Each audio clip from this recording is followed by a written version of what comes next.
విజయనగరం సంస్కృతి సాంప్రదాయాలకు నిలయమైనది. ఇదే విజయనగరం దగ్గరలో ఒక మారుమూల గ్రామంలో నివసిస్తున్న ప్రజలలో ఒక మార్పు మొదలైంది. అదేంటో చూద్దాం రండి. ఇదేనండి ఆ ఊరు, భూపాలపురం. ఇక్కడ మనుషులు వేరువేరే ఇళ్లలో ఉంటున్నా ఒకే కుటుంబంలో కలిసిమెలిసి జీవిస్తూ ఉంటారు.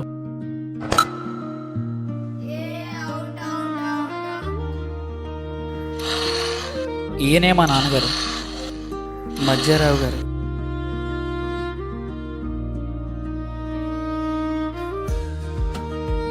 ఈయనకి వ్యవసాయం అంటే మహా ఇష్టం.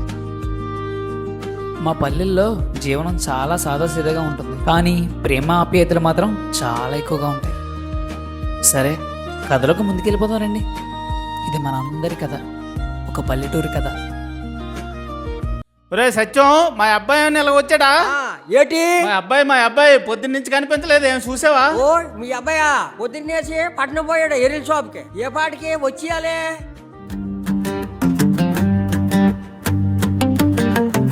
పొద్దున్నే గాలి తాకిందిరా, పల్లె అంతా మేల్కొన్నదిరా. మట్టి వాసన మత్తైందిరా, మన కష్టం పాటైందిరా. గొర్రెల గంటల శబ్దమురా, పిట్టల కూయుట సింగారమురా. మన ఊరి రోడ్డు ధూళిలోనే మన అదృష్టం దాగుందిరా.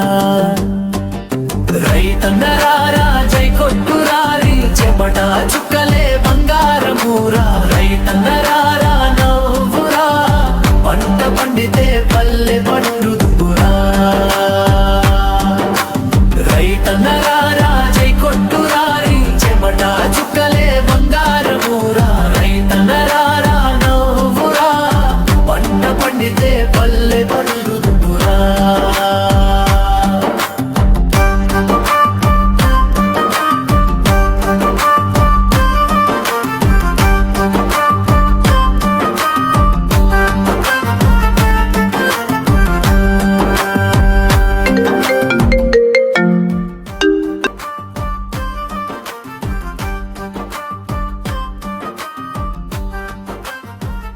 ఏంటనే శుభవార్త? వేస కనుపురం అయిందిరా, 2 రోజుల్లో ప్రయాణం రా. సూపర్ రా, నువ్వు అనుకుంది సాధించావురా.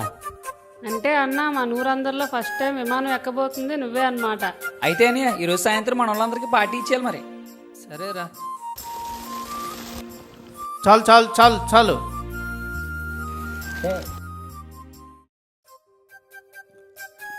పేనా నువ్వు కూడా తారా. రేపు మాపు అమెరికా వెళ్ళి పిల్లడికి ఎందుకు రా అలాంటి మొప్పుతావు?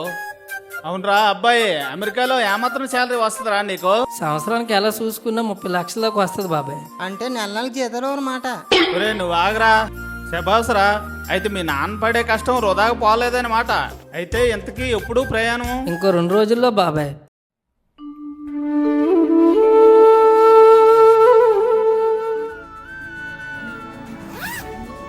నన్ను ఆశీర్వదించాను నాన్నగారు.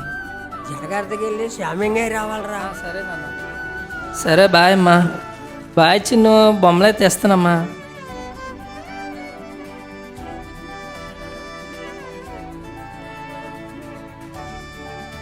సరే బాబాయ్, వెళ్ళి వస్తాను. అన్నట్టు ఒక మాట రా, నిజమైన ఆనందం డబ్బులో కన్నా మన మనుషులతో మనం గడపడంలో ఉంటుందిరా. అలాగే బాబాయ్. గుర్తు పెట్టుకో. సరే. సరే, జాగ్రత్తగా వెళ్ళిరా. అలాగే బాబాయ్.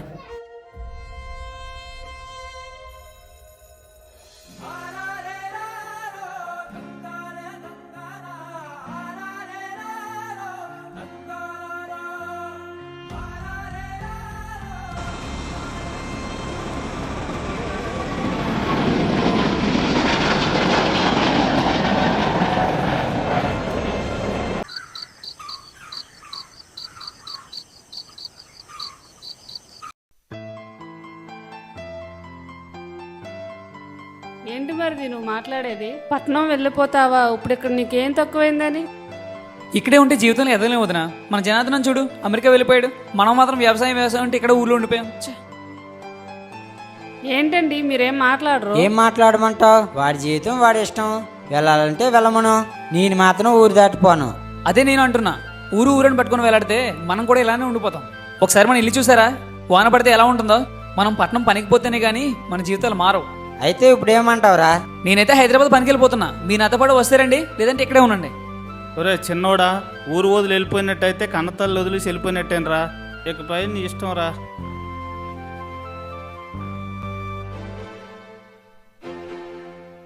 ఇదిగో ఈ డబ్బులు ఉంచు. అసలే ఊరు కాని ఊరు వెళ్తున్నావు. నీకు అక్కడ ఏ ఇబ్బంది ఉన్నా వచ్చే. ఇక్కడ ఈ అమ్మ నీ కోసం ఎదురు చూస్తూ ఉంటుంది.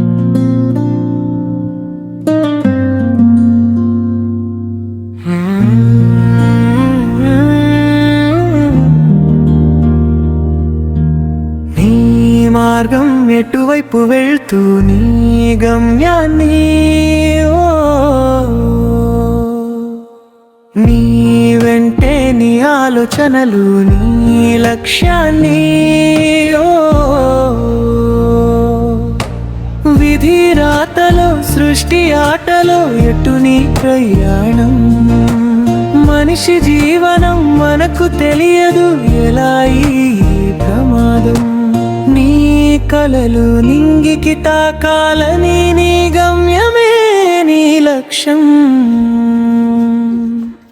నీ మార్గం ఎటువైపు వెళ్తూ నీ గమ్యాన్ని నీ వెంటే నీ ఆలోచనలు నీ లక్ష్యాన్ని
నీ వల్లే మా అమ్మ చనిపోయింది.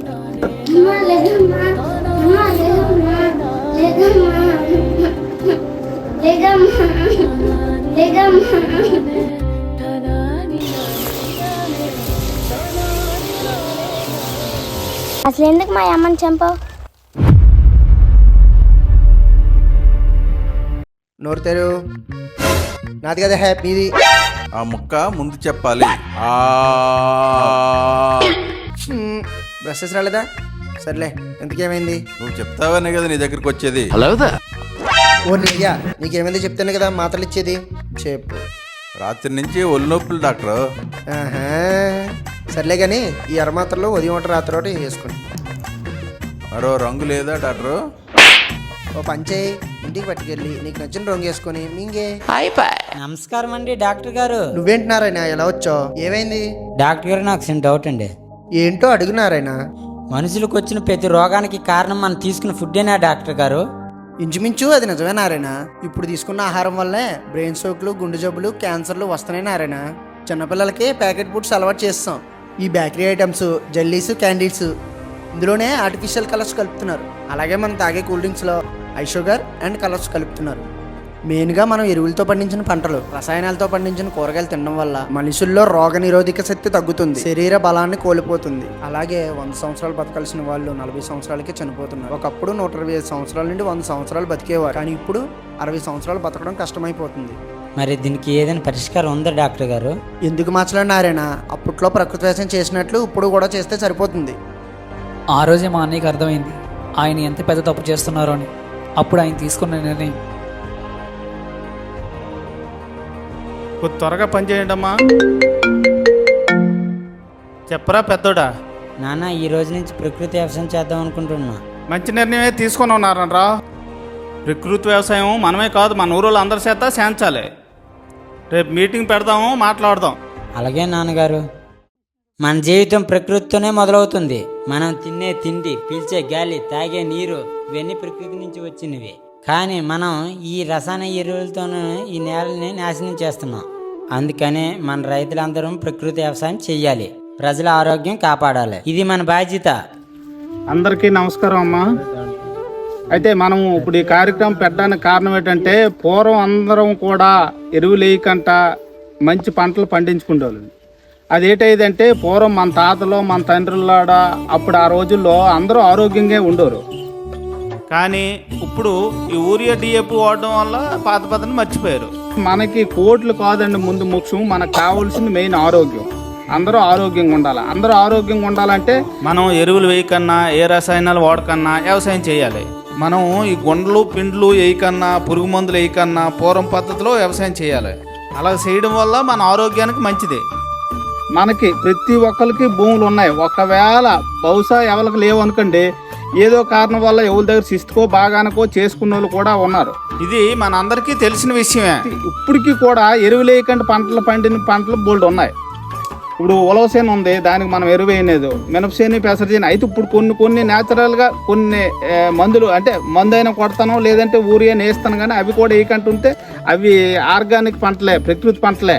మనం ఏంటంటే మనకేటి ఎక్కువ రాబడి వచ్చేలా మనం గుండె వేస్తే మందు కొడితే ఇంకెక్కువ రాబడి వస్తుంది అని అనుకుంటాం, కానీ అందులోనివే మనం తింటాను. అవి తినడం వల్లే మనకు ఇప్పుడు ఈ రోగాలన్నీ. ఎరువులు వేయకంట పండించుకుంటే అందరికీ ఆరోగ్యం. ఎవరు ఎరువులు వేయకంట పండించే పంట వాళ్ళు తింటే అందరికీ ఆరోగ్యంగా ఉంటుంది. మెయిన్ కావాల్సింది ఆరోగ్యం అండి ప్రతి ఒక్కరు కూడాను. పూర్వము జబ్బు అనేది తెలిసేది కాదు ప్రతి ఒక్కరికి. మన ఈ మధ్యలో మీరు హాస్పిటల్లో చూడండి, చూసుంటారు చాలామంది, కుర్రోళ్ళకి పెరాలసిస్ లాగా వచ్చేస్తుంది, పక్షవాతం లాగా. అయితే ఆ వచ్చేయడానికి కారణం ఏంటంటే ఇవన్నీ వ్యసనాలు అంటే మెడిసిన్. ఈ మెడిసిన్ వల్ల మనం ఏంటంటే రుచికుందని మనం ఇంటి దగ్గర వండుకునే వంట తింటే అది ఎంత ఆరోగ్యంగా ఉంటుంది. రుచి తక్కువైనా ఆరోగ్యంగా ఉంటుంది. ఎందుకంటే మనం ఎంత డబ్బు సంపాదించినా, ఎంత చేసినా సరే తిరిగి ఆ డబ్బులకే ఖర్చు అయిపోతున్నాయి ఆ డబ్బులు. మరి మనం సంపాదించి సుఖం ఏంటి ఉంది? ఆ డబ్బులు కాదు కదా, మనుషులే పోతారు. మనుషులు పోతే ఆస్తులు ఎందుకంటే, డబ్బులు ఎందుకంటే. ప్రతి ఒక్కరు కూడా అలాగ మారి మనం ముందు మెయిన్ మనం మారాలి. మనం మారి శుభ్రంగా దాన్ని మనం చేసుకుంటే మనల్ని చూసి ఇంకొన్నోళ్ళు మారుతారు. అలాగా ఒక ఇంట్లో ఒక మనిషి మారారు అనుకోండి, ఆ ఇంటి అందరూ మారుతారు. ఒక ఊర్లో అందరూ మారారు అనుకోండి, ఆ చుట్టుపక్కల అందరూ మారుతారు. ఇలాగా ఒకరి నుంచి ఒకరికి ఇలాగా మనలో మనకే మార్పు రావాలి.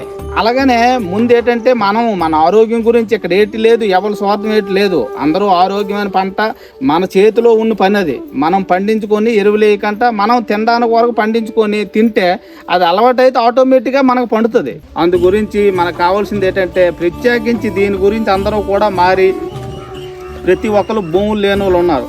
ఇంటి దగ్గర అయినా ఏమాత్రం ప్లేస్ ఉన్నా దాని దగ్గర కూరగాయలు వేసుకొని, ఏ వంగ మొక్కలు, టమాటీ మొక్కలు, మిరప మొక్కలు వేసి, ఇవన్నీ రసాయనాలు వేయకన్నా మనం పండించుకొని తింటే మనం ఆరోగ్యంగా ఉంటాం.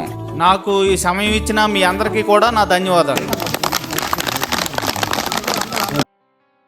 మా నాన్నగారు అన్నయ్య ఇచ్చిన ఆ ఒక్క స్పీచ్ వల్ల మాలోనే కాకుండా మా ఊరు వదిలి వెళ్ళిపోయిన వాళ్ళందరిలోనూ చాలా మార్పు అయితే వచ్చింది. మా నాన్న చెప్పిన మాట నాకు ఇంకా గుర్తుందండోయ్. సొంత ఊరిని వదిలి వెళ్ళడం అంటే తమ కన్నతల్లిని వదిలి వెళ్ళడమే. పక్షులు తమ గూటికి చేరినట్లు మా ఊరి నుంచి వలసపోయిన చాలామంది తిరిగి వచ్చి ప్రకృతి వ్యవసాయం చేయడం మొదలుపెట్టారు.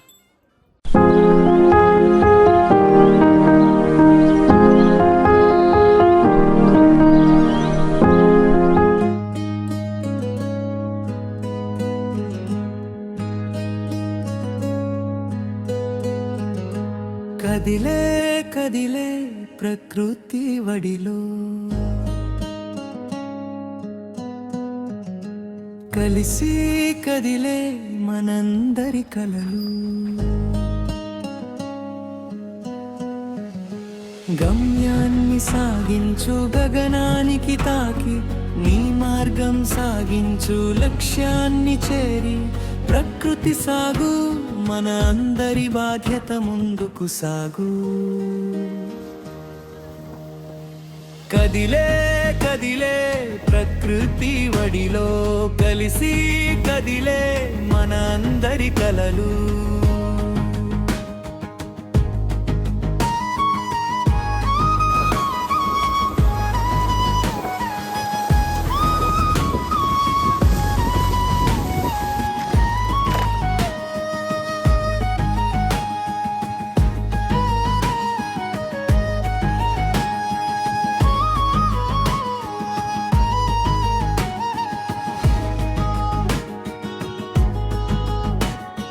నింగి నేల కలిసి ప్రకృతి వైపు నిన్ను లాగి గాలి నీరు నీ తోడై మార్గాన్ని చూపే వనరు బంగారు భవిష్యత్తు ప్రకృతి సాగు మనందరి హక్కు అందరికీ పంచు ప్రకృతిని నమ్ము ముందుకు సాగు కదిలే కదిలే ప్రకృతి వడిలో కలిసి కదిలే మను అందరి కలలు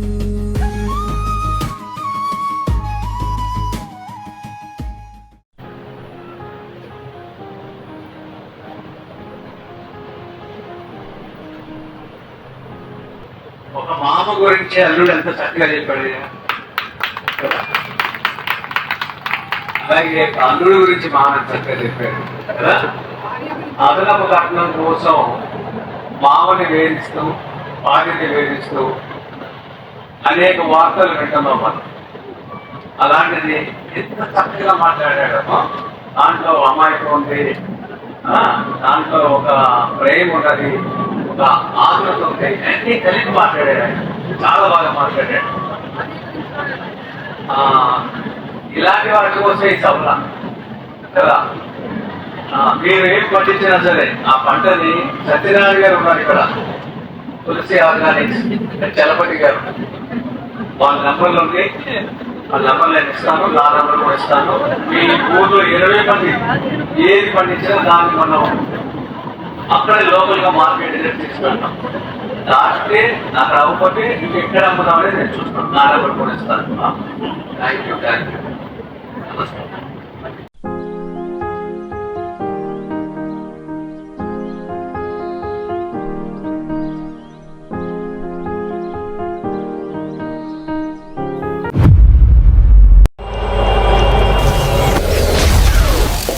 Thanks for watching.